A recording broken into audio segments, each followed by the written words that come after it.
La résolution du 13e Congrès national du parti identifie l'économie maritime comme l'une des tâches et solutions importantes pour faire du Vietnam d'ici 2030 un pays en développement doté d'une industrie moderne et d'un revenu intermédiaire de la tranche supérieure.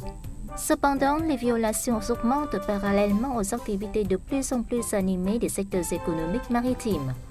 Face à cette situation, notamment depuis l'entrée en vigueur de la loi sur les gardes-côtes du Vietnam, les gardes-côtes vietnamiens ont renforcé leur présence en mer et l'application de la loi, contribuant à protéger fermement la souveraineté, la sécurité, l'ordre et la sûreté des eaux du pays, ainsi qu'au développement de l'économie maritime.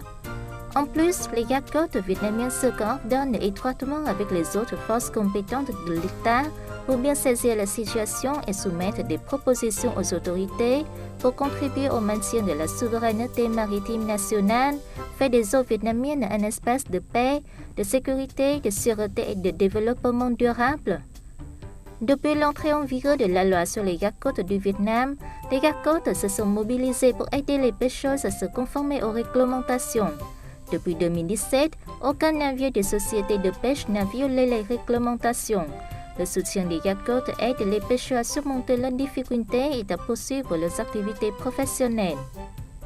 De plus, les gardes-côtes ont mené des patrouilles ainsi que d'autres activités pour garantir la sécurité des activités économiques en mer. Ils ont également organisé des campagnes de communication sur la loi, demandé à près de 20 000 navires étrangers violant les eaux vietnamiennes de se retirer, se sont coordonnés avec les forces concernées pour défendre fermement la souveraineté nationale et les intérêts nationaux en mer.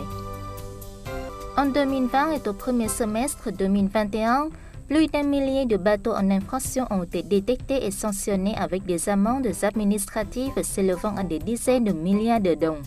Les gardes-côtes ont enquêté et traité des centaines d'affaires de contrebande et de fraude commerciale avec un montant total d'amendes administratives de plusieurs centaines de milliards de dong.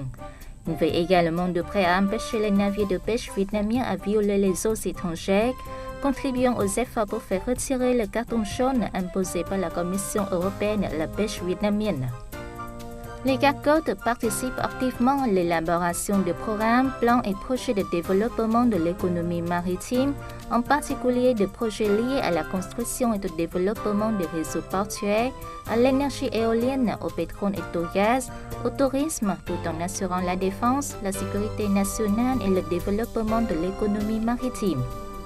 Afin de mettre en œuvre efficacement la loi sur les gardes-côtes du Vietnam, de contribuer au développement de l'économie maritime et de défendre la souveraineté, le commandement des gardes-côtes continuera à promouvoir la sensibilisation, en particulier dans les localités côtières, afin de gagner le soutien du peuple pour remplir les tâches de protection de la souveraineté nationale et des intérêts nationaux en mer.